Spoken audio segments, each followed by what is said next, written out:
This goes out to those of you who are thinking of voting for and re-electing President Barack Obama.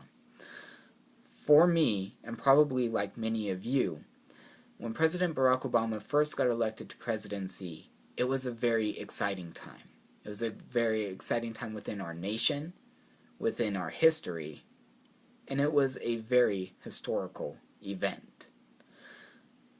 But what has he done to regain your support?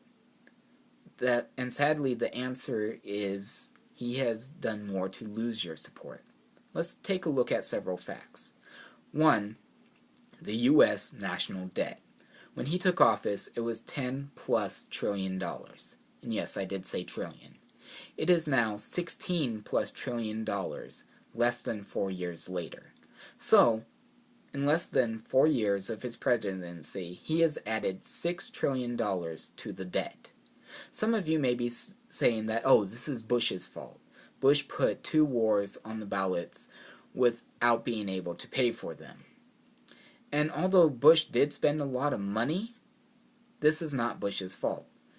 If the wars were such a drain on our economy, then why didn't President Barack Obama move to end the wars sooner than he has? Why did he wait so long to try and end these wars? Why didn't he end them once he entered the presidency or shortly thereafter? Also, let's take a look at what he said about President Bush. He said that President Bush was unpatriotic for spending $4 trillion within 8 years. So $4 trillion in debt in 8 years, and that's a lot of money. But according to his own accusations, is he not himself unpatriotic? Let's take a look at his stimulus money. About $800 billion worth of stimulus. Where did it go? $500 million towards Solyndra, which went bankrupt. So instead of going bankrupt on its own money, it went bankrupt on your and my tax dollars. Let's take a look at China, where stimulus money went to as well. It went to money for windmills. It went to Brazil so that they could drill oil. It went to Finland so that they could produce electric cars. I'm sorry, I don't believe in stimulus money anyways, because with the Bush administration, it was shown that it is a very bad idea. That companies are going to go broke anyways, but just on your and my tax dollars. But if you are going to do stimulus money, should you not spend it within the U.S.? Should you not spend 100% of that within the U.S.? And the answer is that you should. Let's take a look at gas prices. Some of you may say that, oh, President Barack Obama has nothing to do with gas prices, he can't affect them, whatever.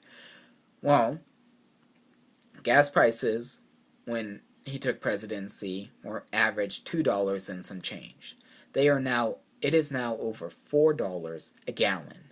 What has President Barack Obama done? Well, he has actually done more to drive gas prices up. He has actually cut back oil drilling on federal land. His own energy secretary has stated that he would like to see gas prices reflect that of Europe's. How much is gas prices in Europe's?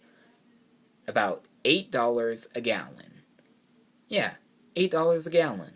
So, if his energy secretary's views do not closely mirror that of his own with regards to gas prices, why doesn't he get rid of him? Why doesn't he fire him? Why doesn't he say, okay, I need a new advisor? And my answer to that is, the reason he doesn't get rid of them is because they do closely mirror his own. Why keep him around otherwise? What does gas prices do to you and me? Well, besides hurting your and my wallet at the pump, taking more money to fill up our gas tanks, it now takes the everyday consumer items that you and I use and drives prices up. Think about this. Companies need to ship their goods. Now, in order to ship their goods, they use trucks, which use gas. So if gas goes up, so does the price of their products, because now the price to produce those products goes up. So therefore, the price is passed to you and me, the consumer. Let's take a look at another thing here. Let's take a look at Obamacare, which is a intrusion on your and my First Amendment rights. I don't care what the Superior Court says. It is an intrusion. Okay? With Obamacare, it can make religious institutions, both religious and non-religious institutions, pay for contraceptives and abortions. They say that, that the company won't have to pay for it, or the institution won't have to pay for it.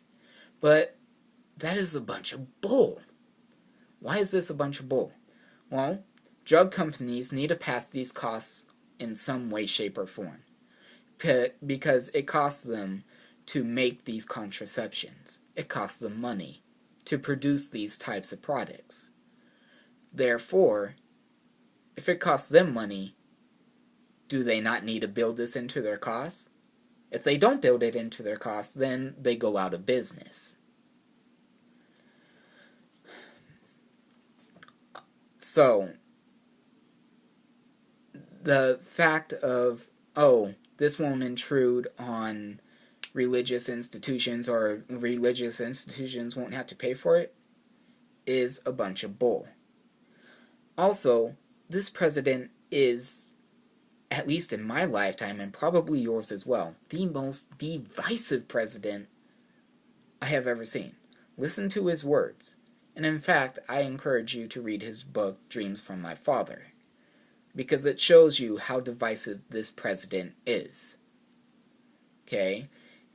He basically states that if you're white and you don't vote for him, it's because you don't want to see a black person in office. Well, I'm sorry. In 2008, he got 72% of the white vote. So therefore, that statement is a bunch of BS, and I guess according to his vice president, that statement would be a bunch of malarkey, as he would say. Now, to my Christian brothers and sisters, my brothers and sisters in Jesus Christ who are still thinking of voting for this man, does he closely reflect Christian values? No, he does not. No, he does not.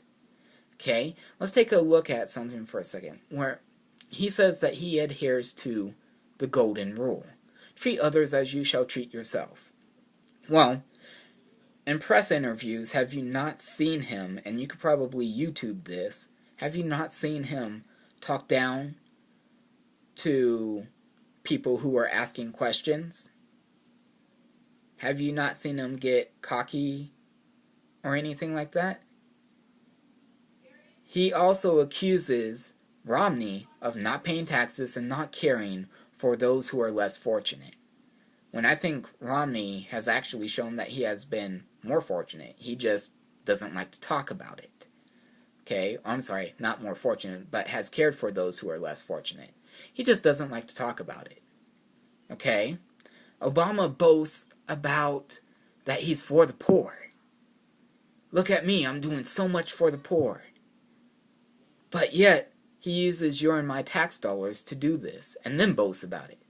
Jesus Christ, when he went into a temple, actually saw that some Pharisees were boasting about how much money they were giving towards the church.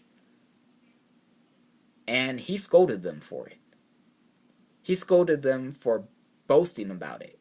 The difference between the Pharisees, though, and Barack Obama is the Pharisees use their own money. Barack Obama uses your and my tax dollars. So if he's using your and my tax dollars and then boasting about it, don't you think that Jesus Christ would be more furious at him? I believe he would. Now, let us take a look at his abortion policies. when he got into presidency, guess what? He signed the bill that basically we will pay for abortions in other countries. Now, abortion, I believe, according to the Bible, at least my interpretation, is wrong. Here's why. Within the Old Testament, it talks about if a man shall beat a woman and causes a baby to be born prematurely, and the baby dies because of it, he will be put to death. Now, an unborn baby. It doesn't say an unborn fetus or anything like that. Okay? But according to Barack Obama, if you induce labor and the baby comes out and it's alive, no matter how much it's kicking or screaming, you should be able to go ahead and kill it. You could actually look that one up on YouTube. And I encourage you to look these things up. Don't take my word on them. Look these things up for yourself. Please do. Okay? But in the Bible, it also states that if a man shall kill another man unless in self-defense, then that man will be put to death. So, if a man is put to death for killing another man, and a man could be put to death for killing an unborn baby, the unborn baby has the same rights as a grown man.